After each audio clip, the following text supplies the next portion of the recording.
Tub Talks with Damon. My very special guest today, all the way from San Francisco, California, is Robert Bernardo. You are an activist, a leader, and a listener of great music that we're going to be talking about. But I'm so glad to have you here. Welcome. Thank you so much. I'm really honored to be here. I've been looking forward to this. I've been looking forward to this too.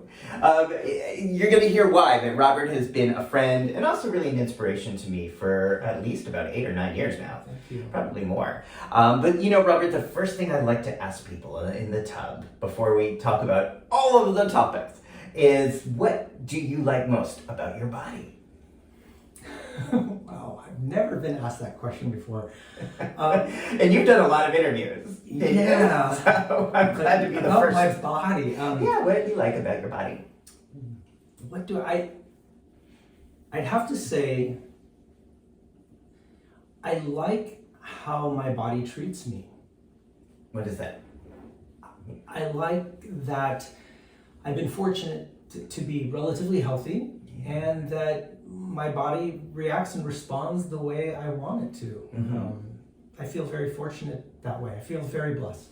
Okay. So your body's been working in your favor, getting you around, I know you do a lot of moving around, but from point A to point B, from where you're trying to go. Yes, and at age 55, I'm just grateful that I have what I have. Thank you. Yeah. Well, thank you. I love hearing that, because I think a lot of us in our 50s aren't usually thinking about our bodies in a complementary or in an intentional way, in a complementary way.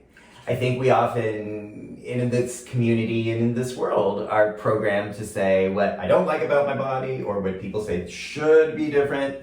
And that's why I love asking people, but especially people in their 50s and above, like, what are we appreciating about these bodies that we have? Did you think, when you were younger, did you think you were going to feel this energetic at 55? I really didn't even think beyond 20 when I was younger. I never really thought about it. I never thought about 30s, 40s, and now that I look back,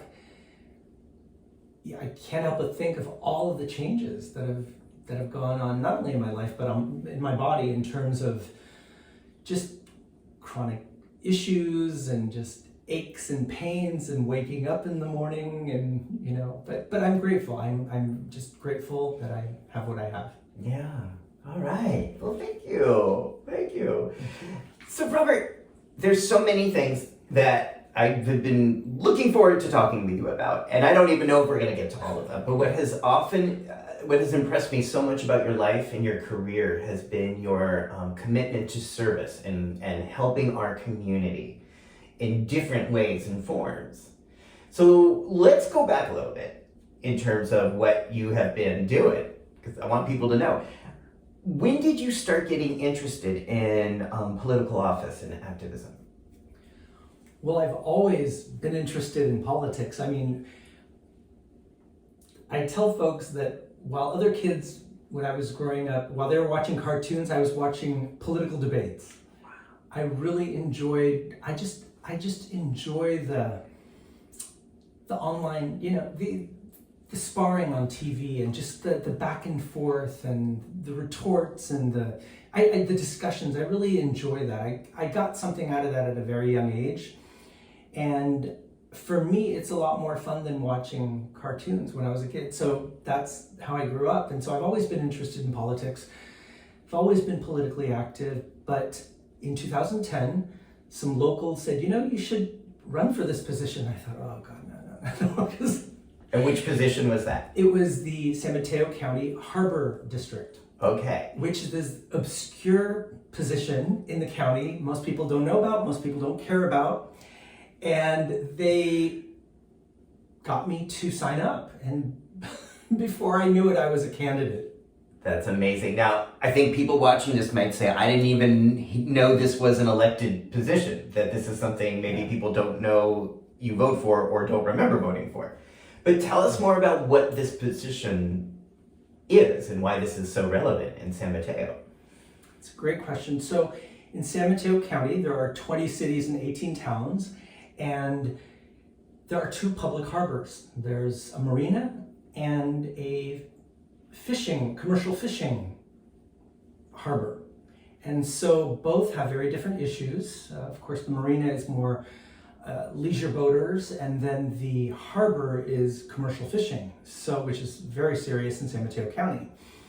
And so you basically oversee both operations. You make environmental and fiscal decisions and try to keep everybody happy, including the annual Maverick Surfers every year, which is really interesting. I've never heard of them, but they sound pretty fierce. Yes. You don't want to piss them off. No, the annual competition is held Wow. there in one of the harbors in Half Moon Bay. And so all these surfers from all over the world come to the harbor. So that's another. And what drew you to this position specifically?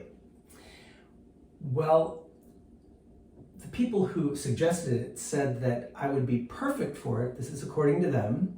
They said I'd be perfect for it because of my background, my day job, working at the Port of Oakland, where I deal with a lot of boats, bigger boats, but boats nevertheless. And then also, I'm a former planning commissioner in South San Francisco. And so you put those two together, I thought I'd be a good candidate. And there were 4 of us who ran, and including the incumbent, and I was very fortunate to be the top vote getter, beating out the incumbent. Wow. Now, were there debates involved? Yes. Do you enjoy debating? No, actually, I'd much rather watch it on TV, because I tell you, that first debate, I will never forget it. I made sure I had a bottle of Tums because I was so wound up, so nervous, so upset. I probably finished half the bottle of Tums. I had an upset stomach throughout the debate. It was really awful. How come? I just was so nervous. I don't know. I was just nervous. Okay. Yeah, which I didn't think I would be. But, I don't know. I guess it's one thing when you cheer on politics and you're involved and you're an activist, marching the streets. It's okay to be out proud and loud. But when you're actually up there in a debate and everybody's watching you, it's a different feeling. So it was all the eyes on you that made it uncomfortable. Yes, made you nauseous. Exactly, Yeah. because instead of you watching TV and you scrutinizing the candidates, they're scrutinizing you, and it's just a very unnerving feeling. Wow. Just have to get used to it if you're running for public office. And so were there debates when you ran again in 2014 and won Yes. again? Did you have more debates? Yes, more yes. candidates? More Tums, yeah. More times. Did it get any easier after you had done it a few times? A little bit, because by that time you're kind of used to the environment and sort of the people, the expected crowd. You know who's going to show up. Certain people always showed up, and there were new people as well, but the political activists usually show up, so you get used to who they are and what they want. So yeah, it's very interesting. Okay. So then how, even before that, you had been held as Grand Marshal in 2006 in the San Francisco LGBTQ Pride Parade. How did that come about? Again, these things that I would never dreamed of, really. Someone nominated me, and I picked up the local LGBTQ newspaper, and I saw my picture on the cover along with 8 other candidates, and it said, "Time to vote for your Grand Marshal." And I thought, oh my God, what is this, And there was an entire month and a half of elections. And any debates? No debates. No debates for this one. This was not. No, thank goodness. Thank goodness. Okay. I remember though, because I was driving through downtown and my phone rang, and it was the Bay Area Reporter, and they said, "Hi, can I chat with you?" And I thought, oh, what now? I'm thinking to myself, what is this going to be about? And they said, "So how does it feel to be Grand Marshal?" And I was like, what are you talking about?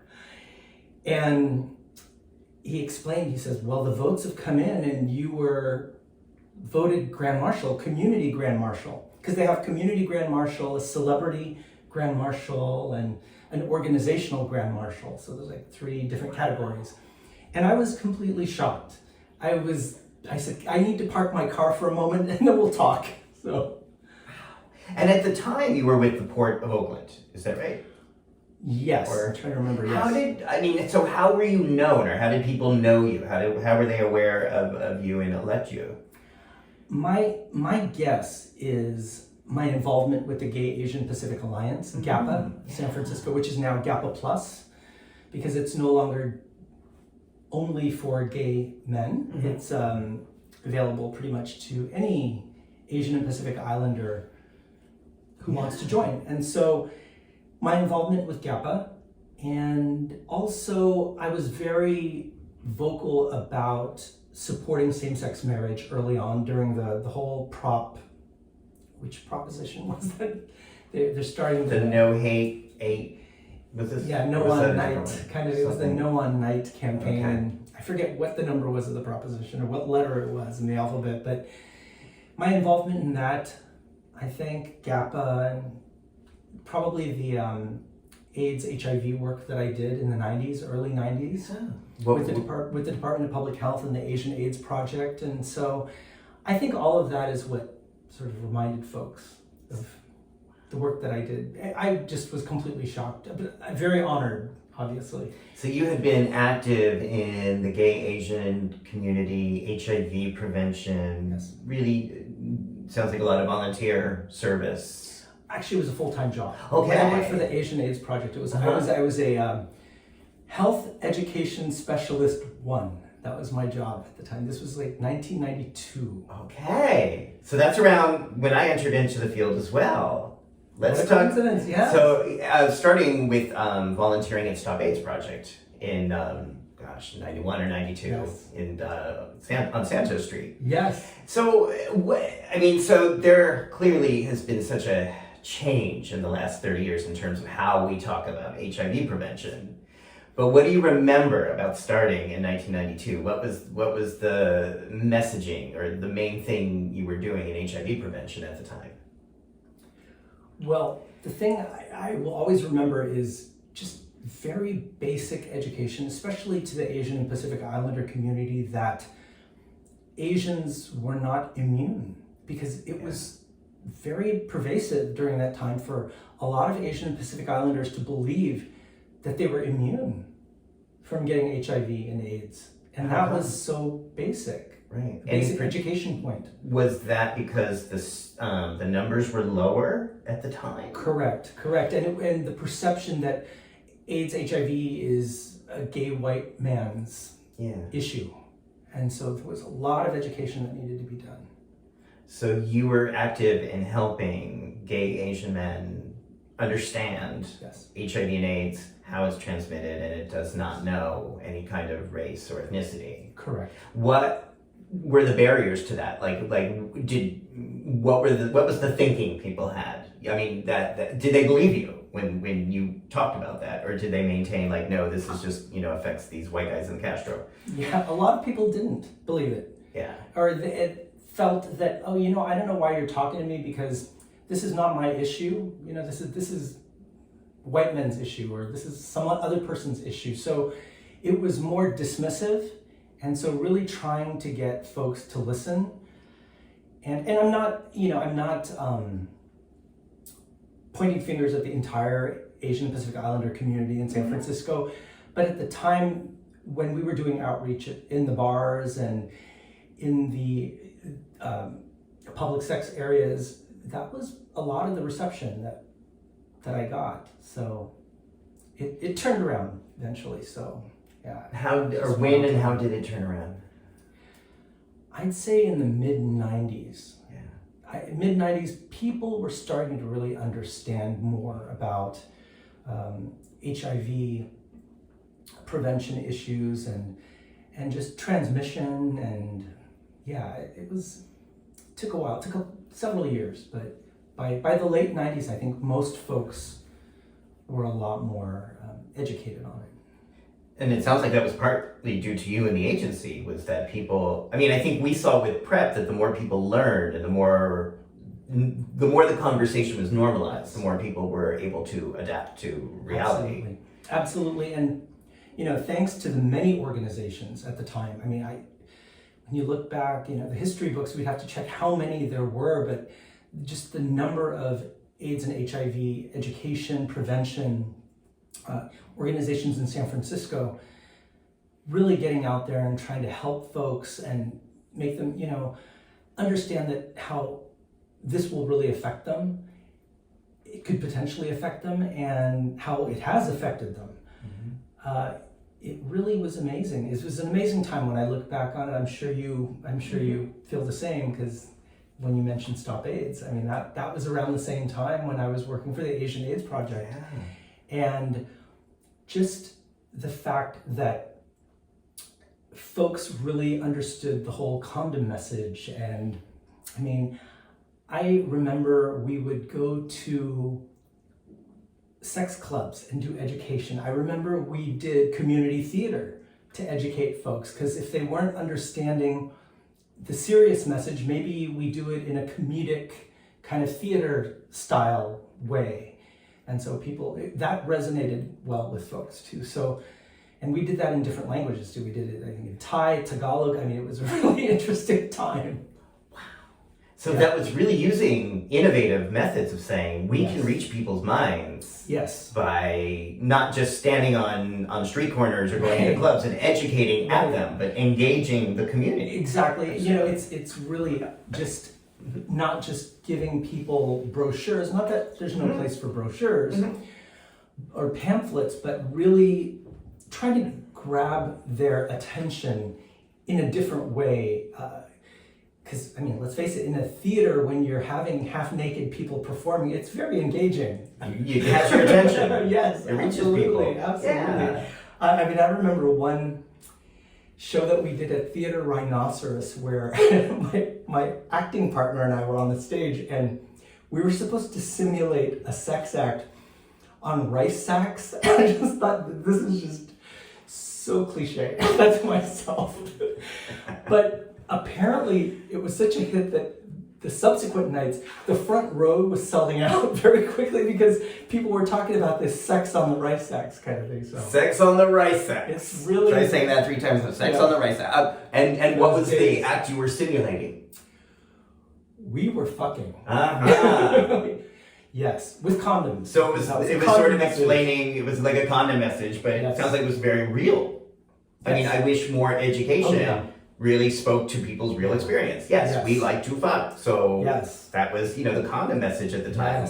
Not just this, sterile use a condom. But I think those were the messages that reached people. Were like, we want to respect pleasure and talk about it and simulate it. Absolutely. And I remember the actor Alan. Alan and I had such a blast doing that scene, really. Wow. I think as the nights continued, we got into it a lot more. Yeah? Did you actually get turned on? Oh yeah, well, yeah, I think both of us did. It was just so, because the director said, you guys have to make it look real.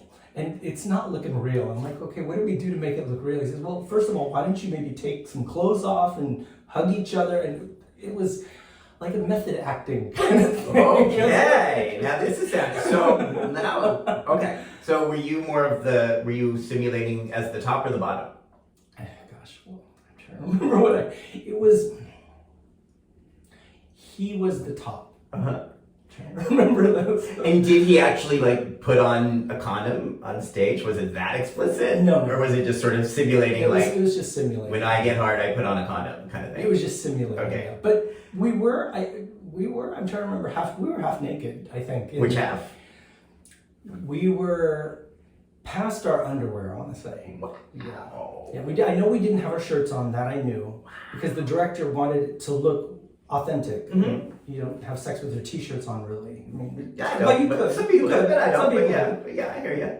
That could be fun too, I guess. So, was that ever nervous-wracking for you to be on stage simulating sex like that? I'm not. Did you have to use tongues for that? Yeah, no, because I'm not an actor though. So for me, the whole thing was very foreign. And then for the director to say, okay, you need to do this, and can you put your hand here and really kiss? You're not kissing, you're just kind of pecking. You need to act. And I'm just like, this is hard. This is really hard work. You see what actors and soap stars go through. I can't imagine. It was so hard. Just that one scene, and it was a pretty long play. It was like an hour and a half. Wow. And porn stars go through this too, actually, a lot. They have to, choreograph these scenes, which are not always so sexy. But at least you were attracted to him. Was there? Oh, yeah. So that made it little easier. Yes, oh yes. So you really literally put yourself out there in your educate. body to educate and help people learn. Yes. And I'm sure save lives in the process. Yes, it really was,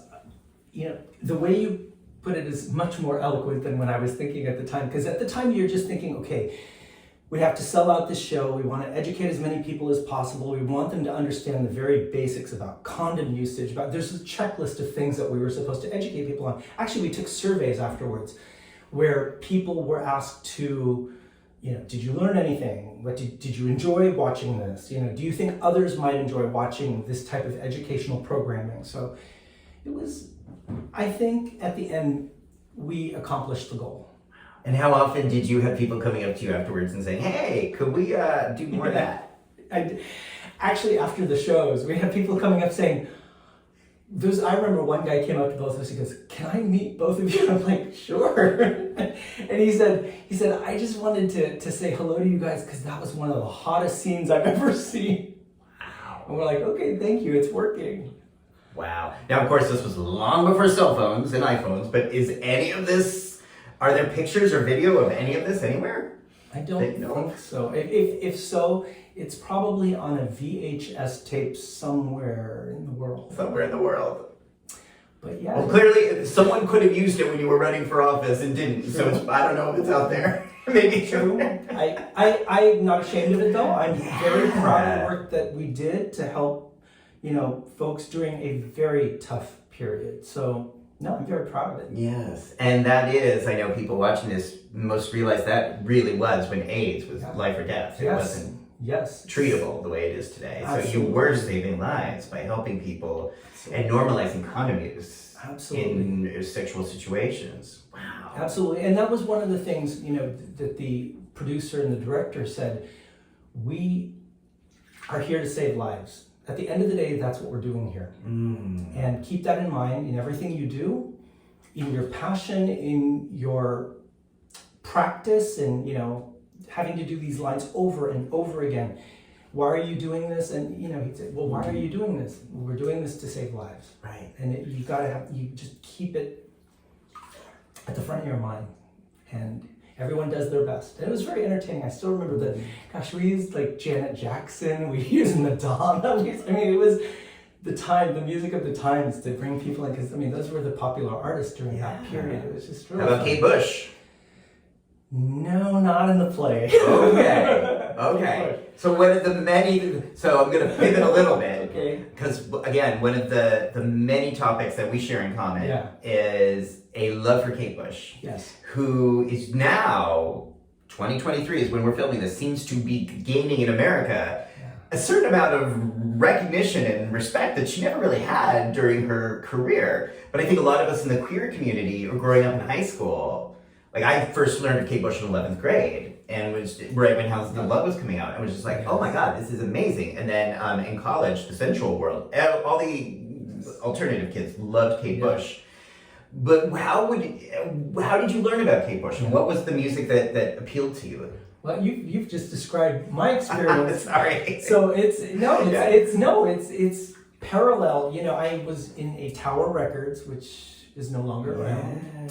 I was in a Tower Records in San Mateo. I was in high school because I always went there on a certain day. I forget what day it was. I think it was a Tuesday, where they would release the top 10 45 RPM singles, and they would be lined up and you could see what's number 1, number 2, and you're like, and I remember they had this album called The Dreaming. And that's really one of my favorite. Yes. One. Yes. It wasn't that became my favorite later on. Yes. Very experimental, avant-garde. It's insane. And I saw it and I'm like, what is this? And I heard it playing. I didn't know what it was, of course.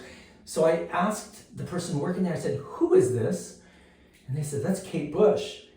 And I said, who's Kate Bush? And he says, The Dreaming. And I said, well, what is this song playing right now? He said, this is called Suspended in Gaffa. And I said, oh my gosh. So I said, okay, I'm buying this album. And I listened to it. I loved it. The Hounds of Love came out a couple years later. Loved that too. And I was swept into the world of Kate Bush ever since. And it's funny you mentioned college, because all throughout college, I was playing the sensual world. All throughout college. And my best friend was like, aren't you tired of playing this? I said, no. No. It was amazing. Oh my God. It was so, Yes. so in 11th grade, Yes. Vanessa, who if you're out there, hello, made me this mixtape because Vanessa is the most amazing person. We made mixtapes for each other. It's like, oh, I'm your friend. Here's a mixtape. Yes. So there was this bizarre, I think the Butthole Surfers were on it and the Violent Femmes Yes.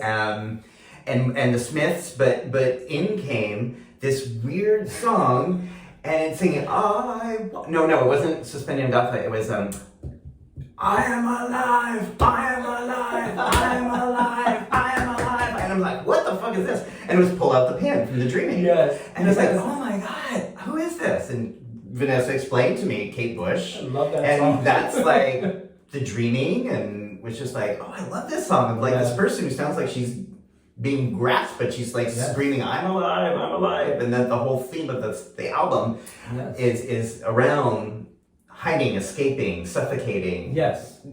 Oh, it's just brilliant. And then the cover is the Houdini key, and it's just amazing. And then when Sensual World came out, every song on that album, I think, is still relevant. But then when COVID hit, and I went back and listened to Deeper Understanding, I was like, this song was so important in 2020, even though it was written in 1989. The song about sitting at your computer, feeling this is your only connection to the world, losing connection with the world through your computer, which was written in 89, but then in 2020, when everybody was at their computer, woo! Yes, so got Kate Bush. It gives you chills when you think about that. It just really, with the pandemic and everything, it just really gives you chills. Yeah. At how spot on she was. And so many songs that she wrote over the years. So you're in Brooklyn because you went to an event with the Rock and Roll Hall of Fame where she was being inducted. Yes, I was there last night. What was that like? It was incredible. First of all, as a Kate Bush fan, we all know that she wasn't going to be there because she doesn't like to fly. Right. So, and I mean, if you look at her record, she really doesn't go to a lot of public events. I mean, I think her last big thing was her concert in 2014, and then I think she received an award in England somewhere in there, but that's pretty much it. So we Kate Bush fans just didn't expect her to be there, but we didn't care. We wanted to be there the moment that she was recognized, and also we wanted to see who was going to play her song, her tribute material. Yeah. And it was amazing. Who did it? It was St. Vincent, and St. Vincent performed Running Up That Hill, of course, because I guess the audience, that would be the song they would recognize. Yeah. I thought it was beautiful. I think it was it was nicely done. But I do have to say, when I was cheering, of course, when they said Kate Bush, I was cheering, I was jumping up and down. Most people were seated. I was jumping up and down. When they were doing the tribute, I was singing along to all the snippets of her songs, and I'm like, people must have thought I was crazy, but I didn't really care. So there I was cheering Kate Bush and taking videos and just enjoying the moment. And this person next to me said, "Who's Kate Bush?" I was like, okay, I'm going to ignore that I heard that. I'm going to ignore that. I'm just going to keep enjoying this moment. It was so much fun. And I met up with friends from around the world. I met up from a friend who came down from New Hampshire, and also a friend who flew in from Italy. So it's just for the Kate Bush part of this ceremony. Yes. Wow. That's dedication. Kate Bush has hardcore fans around the world. Yes. She really has a loyal following. Absolutely. I mean, it's been almost 50 years. Her first album in 78. Yes. So, in a few years, we're going to be 50 years of Kate Bush. Yes. What would you... True. I mean, I know that she is living her life the way she wants to do it and doing whatever the fuck she wants to do, and she's earned that. But what would you like to see her do at this point? Do you want to see her do new music or touring, or what would you enjoy? That's a great question. As a fan, you want everything. Obviously, you want the DVD, or I know that those are obsolete now, but you want some sort of video. You want new music, something. If she weren't to perform again or come out with anything again, I'm perfectly happy with everything she's done, just because she's so amazing in terms of her entire catalog of music. I can listen to it over and over again and never get tired of it. Yeah. Just the variety, the diversity, the topics that she tackles. And But yes, of course. I mean, as a fan, I love new music. I love some videos. Maybe a performance. Maybe not a full concert like in 2014, which I heard she spent like $1 million just on set design, puppetry, laser lights, and special effects. And you saw that one? Yes, I flew to London. And I tell you, getting the tickets for that one was crazy. The only thing crazier is like getting tickets for Taylor Swift, but it was crazy. So, wow.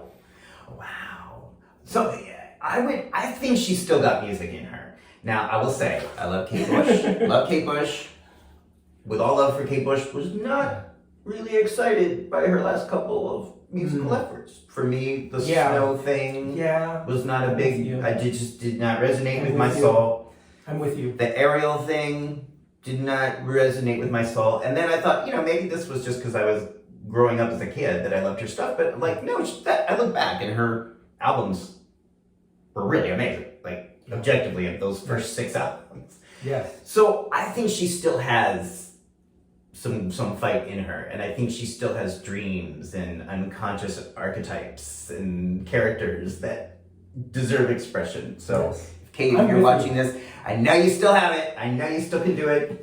You still got it in you. But I hope with this sort of new rediscovering of younger people and sort of a new appreciation that she might be inspired to say, let me see what I still got here. Yeah, that's a really good point. With Stranger Things, the Kate Bush revival, I mean, her song never reached stratospheric levels until Stranger Things. Right. And it is ushered in a whole new generation. So hopefully, I hope you're right. I would love to hear new material. I really would, because she is so creative. Yeah. And you never know what to expect. With every album she comes out, even the Snow one, none of us foresaw that. And it was like, there are a few songs in it that I like, but on the whole, you're right. It's kind of, for me, I don't know. Maybe it was just too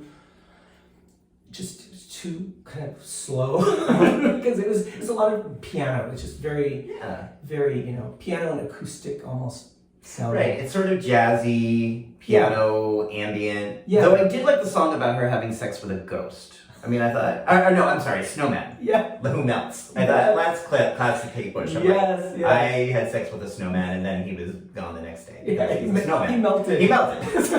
What are you going to do? It happens. Yes. Those topics, no one does it like Kate Bush. No one does it like Kate Bush. Wow. You're amazing. Thank you. We like the same music. Oh my goodness. So many things that I have been so impressed by in your expression and the way you share your life and your thoughts in social media and publicly is your commitment and identification and conversion to Judaism. And I'm just curious to hear that journey, because you were raised in a family that was not Jewish, if I'm correct. Know my history. Correct. I'm a stalker. Yes. Okay, so you can stop me. What were you? What religion were you raised with, and how did you? Or what spoke to you about Judaism? Wow, I'm going to give you the condensed version because we don't have all afternoon. So, yes, as most Filipinos are raised Catholic, probably I want to say over 90% of Filipinos are raised Catholic. It's a thing, and it's just a cultural thing. It's one of the remnants of colonization of Spain, and for 500 years. And so I was raised Catholic. I did all the things that you're supposed to do. I was an altar boy. I went to Catholic school. I did all that. And by the time I reached high school, I started falling away from it. And it just was not resonating with me. And on a very visceral level, I just didn't want to be part of the religion anymore. And so fast forward, so I'm in my mid-30s and I begin a spiritual journey, and I start calling up friends. I'm like, okay, you're Jewish, right? Okay, let's have lunch. And then so you're Muslim. Okay, let's have lunch. Buddhist, Hindu, you name it. I think I had like 9 or 10 lunches in the span of 2 weeks. And the religion that really spoke to me was Judaism. And so at that point, my friend, I'm sorry? Why? You know what? It's hard to it's hard to say why. There's so many things about the religion that I love the sense of community. That's probably number one. It's the sense of community. I like the ritual of it. Because that was the other interview question I had with all my friends is, okay, so what are some of the rituals? What do you do? What holidays do you have? And that type of thing. It just was fascinating and it was interesting and it just spoke to me. A lot of it spoke to me and I felt Jewish. That may sound weird. No. I felt Jewish. It's an instinct. Yeah, and that was when my friend said, okay, I think you need to talk to a rabbi. Mm-hmm. And that's when I began the journey. And the rabbi said, yeah, it usually takes a year. It took me 2 years because I took the wrong classes. I remember, I'll never forget, I was taking these classes and the person who was mentoring me said, okay, so tell me about your classes. And I was talking about philosophical issues and he said, what class is this? This isn't Intro to Judaism, is it? I said, no, I don't think so. He says, you're not taking the right classes. Oops. So I took the advanced, then I took the beginners. It's just so like Intro to Judaism. What class were you taking? It was like a theoretical, philosophical type of class. That's interesting. It was, but I told him, I said, Judaism is really hard. And he said, what? He says, it's really hard because you're taking the wrong class. Oops. So anyway, 2 years later, I finished. I was taking, the last class I took was prayer book Hebrew. Mm. And then I went into the mikvah, which is this ritual where it's like baptism, actually. That would be what most people would think of, where you go in water. And I actually almost drowned in it. It was really embarrassing because the one thing that my mentor and I didn't discuss is what you do in the mikvah.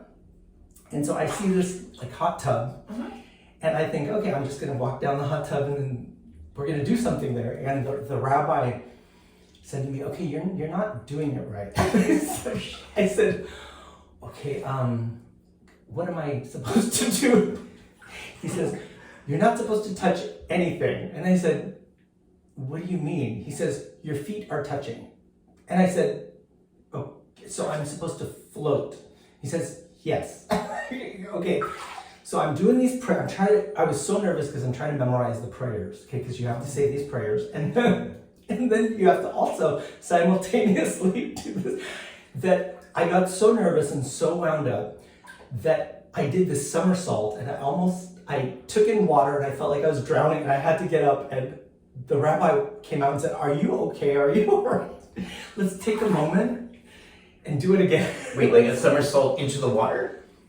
Yeah, and then I gulped water as I did the somersault, so I felt like I was choking. It was just really embarrassing.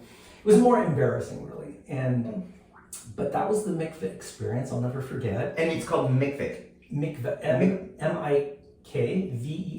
Okay. And it's a ritual bath, basically. To symbolize like being reborn and like a new life. And when you go into it, you're not supposed to have deodorants or hair gels or anything. You're supposed to be completely pure. You're naked. You're completely naked. And just don't do any somersaults. Okay. But that's the journey. And then my mother followed. The interesting part, a few years later, my mother followed. Interesting. So, because she learned or was inspired? I don't know. I assume she was, but it was so weird because I called her. I said, what are you doing? She goes, oh, I'm going to a party on Friday. I said, a party? And she said, yeah, it's a Sabbath thing. And I said, a Sabbath thing? And she says, oh yeah, we're getting ready for Purim. And I said, why? Which is, a Jewish holiday. And she said, yeah, I'm getting my costume ready. And I'm just like, what? And she explained to me that she was pursuing Judaism. And I thought, oh my gosh. I'm like, are you copying me? She's like, no. So she went, she passed away in 2019, but she followed me into the journey. It was beautiful, actually. Mm-hmm. Oh, I didn't realize she passed. I'm sorry. Thank you. So you now then, that was about 20 years ago, or in your 30s, that you had the rebirth. Yes. Okay. When I started thinking about spiritualism and so what has identifying and being Jewish meant to you in your life in these last 2 decades? I've gained a global family. That's how I feel. Is I've gained this family that, whatever country I go to, when I visit a synagogue, it's an extension of my family. Mm-hmm. And so, yeah, it's really beautiful. And it's so funny. Even yesterday, I was at the Barclays Center, kind of scouting out the Rock and Roll Hall of Fame, to see where the merchandise was being sold, because I wanted to buy a T-shirt. And this Orthodox man came up to me and he said, "Shabbat Shalom, are you Jewish?" And I said, "Good Shabbos, yes I am." And he kind of looked back. But again, the global family I'm talking about, we're everywhere. Wow. Yeah.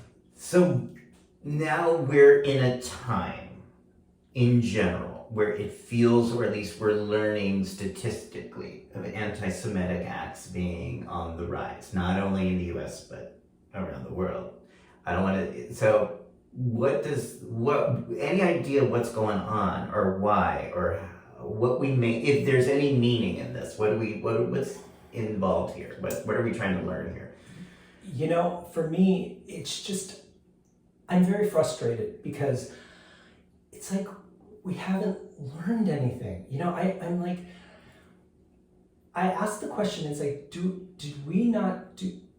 we Americans not study, or not just Americans, around the world, did we just not remember there was World War II and what happened in World War II and the atrocities of World War II and how that began and what were the circumstances that led up to that? Because it's very scary right now. As I read the headlines, it's frightening when I see what's happening. There is definitely a mirroring of what led up to the Holocaust. It's very scary. It's very scary. How do you deal with that fear and what you're seeing?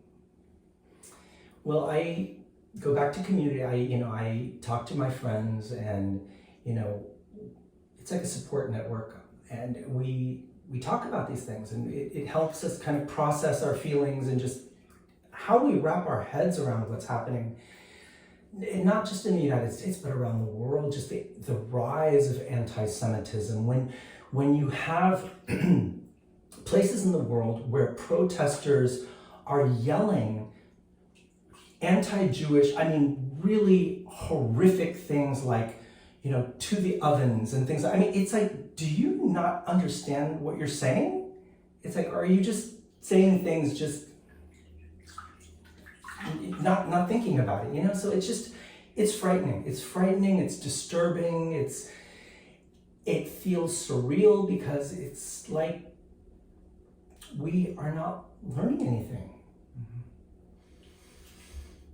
Yeah. So, do you have hope that this will change, or that we will learn something, or gain more compassion in our lifetime? Are you and I going to be around to see it if it happens at all? I'm hopeful. I'm always hopeful. You always have to be hopeful. I'm hopeful that we will invest more in education, not just in the US, but around the world, so that people learn history and they study and think about these issues that we're facing right now. And just, on a broader topic, anti-Semitism is related, it's hate. That's what it is. It's hate, and just understanding where this hate is coming from, and hate against women, LGBTQ people. Look what's happening in the United States with regards to the trans community being attacked left and right in legislative sessions in different states. Just, it's frightening what's going on. It's really scary how hate has grown. And I wonder, like, how did this come to be? I mean, I have my own theories, but it's just... What are your own theories? Well, obviously the leaders. I mean, it comes from the leaders. People see this. It's funny. I was in Monaco recently, and I was in the Princess Palace on a tour, and I was talking to this gentleman from London, and he said, "Oh, you're American." I said, "Yeah," and I said, "You're British," and he said, "Yeah," and that's where it started. But then he said, "Oh yeah, you know what? I completely support the conservatives in your country." And I thought to myself, "Oh God, okay, this conversation is over," And then he wouldn't stop. He was kind of following me in this museum or in the palace, and in saying things like, "Well, I support XYZ," and I said, "Well, I don't. So that's the end of this discussion. It's nice meeting you. Take care." And I just walked away. It just was so weird. But again, hate, where does this come from? And I don't know the answer.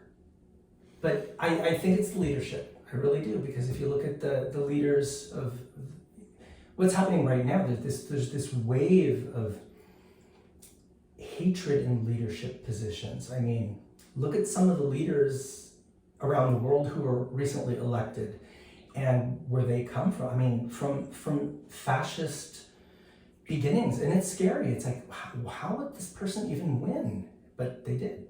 Right. So yeah, it is baffling.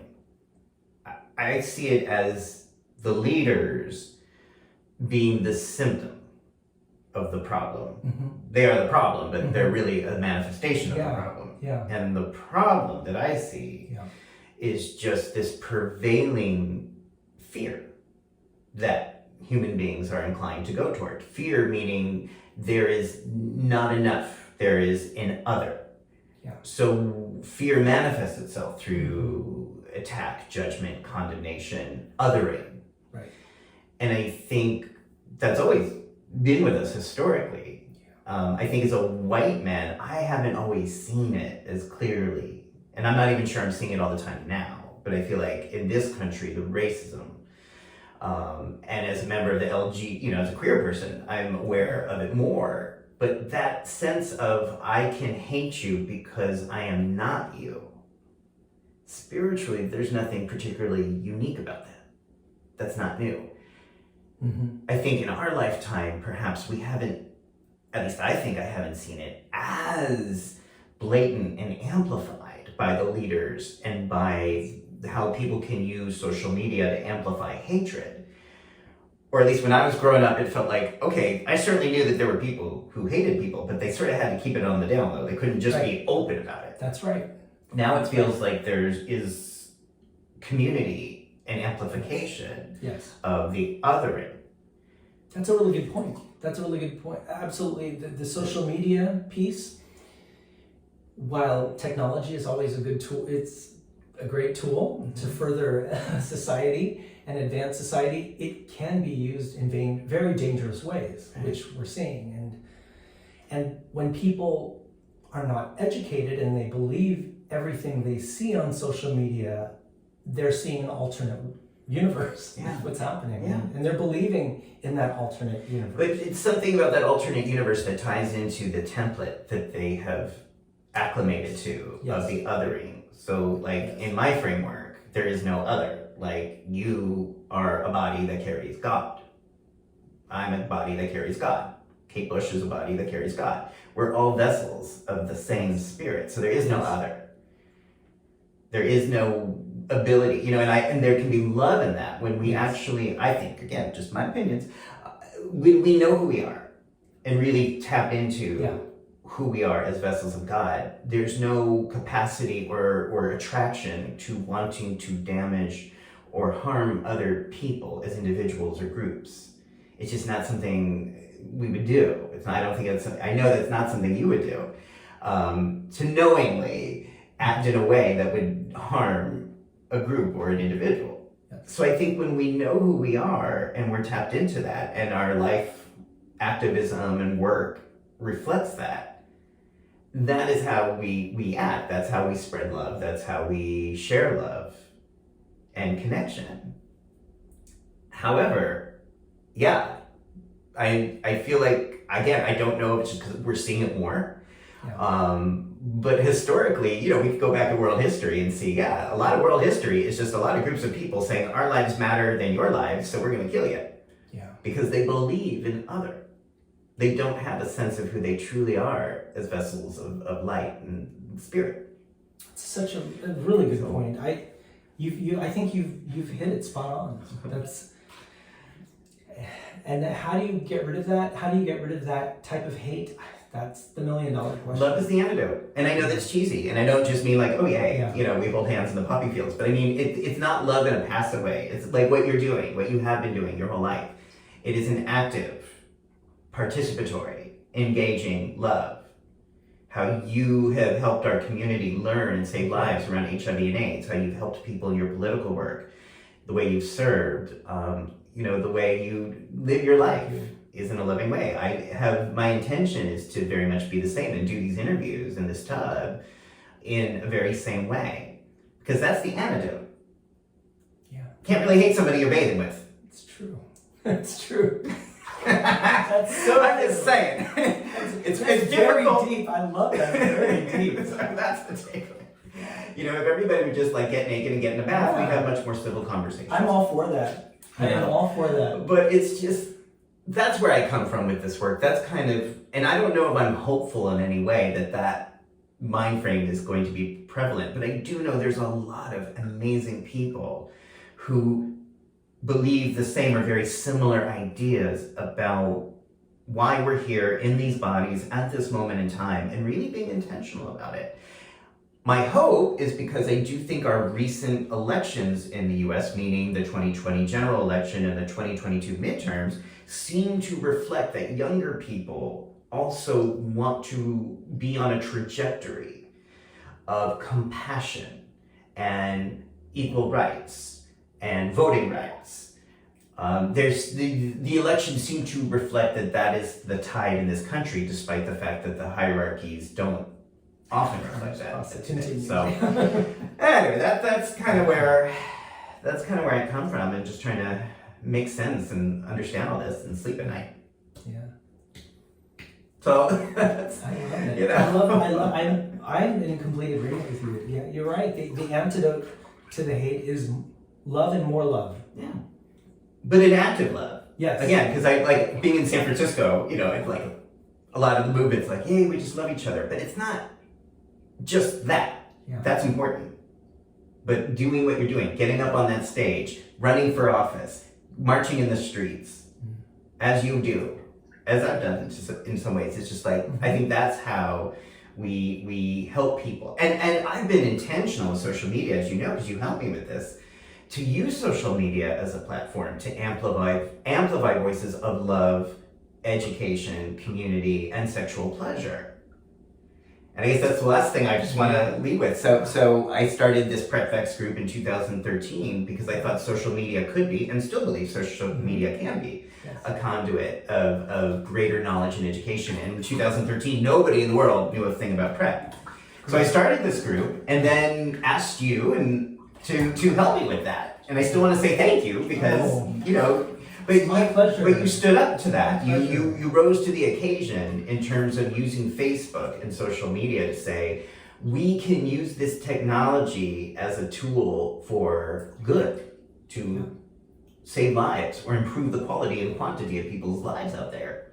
Absolutely, which is exactly what you've done. And I mean, it's just, I think that everything you've done has really pushed us, as we were talking about earlier, before we began the taping, how attitudes have really changed in a concrete way. When talking to people, I mean, just anecdotally, when I talk to folks, the awareness of PrEP and just the demystification of it, and just it's commonplace now. People, oh yeah, I know what PrEP is, and oh yeah, my cousin's on that, or oh, I'm on that, and that is where we wanted to be. Right. And so kudos. Right. Hey, again, to be in that with you and many other great, wonderful people who took moderator roles in the group and also just member roles.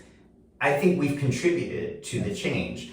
And I think it's and again, talking about how do we change minds, I feel like PrEP and birth control in the 60s were examples, because when the pill became available for women in the early 60s, there's a lot of documentation that it was seen that, only the sluts, the harlots, the sinners would use, only the bad girls would use this thing.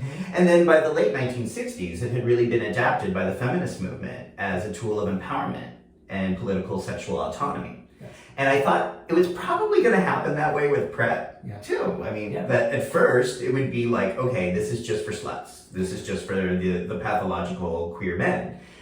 10 years later, it feels quite normalized. Now, I know we're nowhere near where we need to be in terms of the goals for PrEP in the US, but I feel like the conversations are so different. People sort of have acclimated to this idea that it's like you have the respectable gays being open now in the community about, use PrEP, why not? Just like women talk about using the pill for birth control. And I think, and that's why it's so important to be outspoken about all of these issues we've talked about, because if you don't speak out, you don't educate people. And people don't learn, because there's so many things we can learn from each other. Yes, I know. Oh. And again, that's many of the reasons why I wanted to talk with you, Anita, because you've been doing that. So, and there's so many things we haven't gotten to.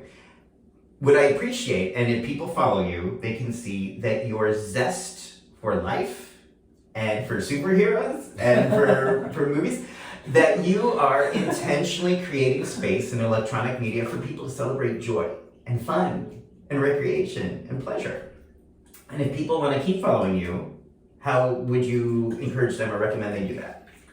Well, they can just Google Robert Bernardo. But it's like, do you prefer Instagram or Facebook, or do you have a media platform that you would want? I don't really have a favorite. I am on Facebook, Instagram, and Twitter. So I think it's relatively easy to find me. So folks can follow that way. And for me, it's not even followers. I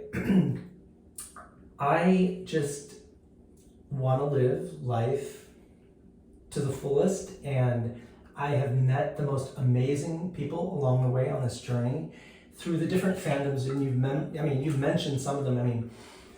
Friends who I've made in my journey into Judaism, superheroes and comic book conventions, Kate Bush, politics. So it's really funny, like my friends, depending upon what we talk about, I'm like, okay, this is my Kate Bush friend. It's just, it's really just enjoying all of the facets of the things that you enjoy. That's really what it is. There really isn't, the agenda isn't, okay, I want to get followers and I want to get this and I have to have this number of people following me on Instagram or whatever. It's not really that. It's more of, it's nice to meet you. Let's be friends on Instagram or Facebook, and you just make new friends. It's beautiful. Kind of accidental, really. Well, it's beautiful. And I think when it's authentic, that's just a natural outcome. Like you put out good energy into the world and you show up at a convention or a movie or a concert and you just generate good people. Thank you. I know some of the things I do, are really wild and out there, and I don't know what it is, but I think at age 55, I think I was like this even when I was younger, but just live authentically. That's the most important thing. Just live passionately. If you like comic books, go to conventions, make friends at comic book conventions, and if you like politics, run for office. Make sure you vote, volunteer, knock on doors, gather signatures, go to rallies. If you passionately believe in something, go to a rally and speak your mind, but live passionately and really just enjoy everything, because life is too short. You have to live passionately. That's probably going to be the title of this talk. living passionately with Robert Bernardo. I like that. Thank you so much for taking Thank you. time Thank you. to bathe with me and talk with me Oh, and it's just been spread my your joy pleasure. with me. Thank you. I was so honored when you invited me. I cannot wait. Cannot wait. Thank you. Thank you. So folks, if you like this talk, subscribe down below. There's about 125 of these now on YouTube. And think about what these conversations about living passionately and purposefully might look like with your friends, in your tubs, or your dinner tables, or wherever you have conversations with your friends. Because I do think, I don't know if we're gonna change the world per se, but I know that we can change our experience of this world by engaging in these topics and having these conversations. It's what helps me get through the difficult times. So please subscribe and have a wonderful day.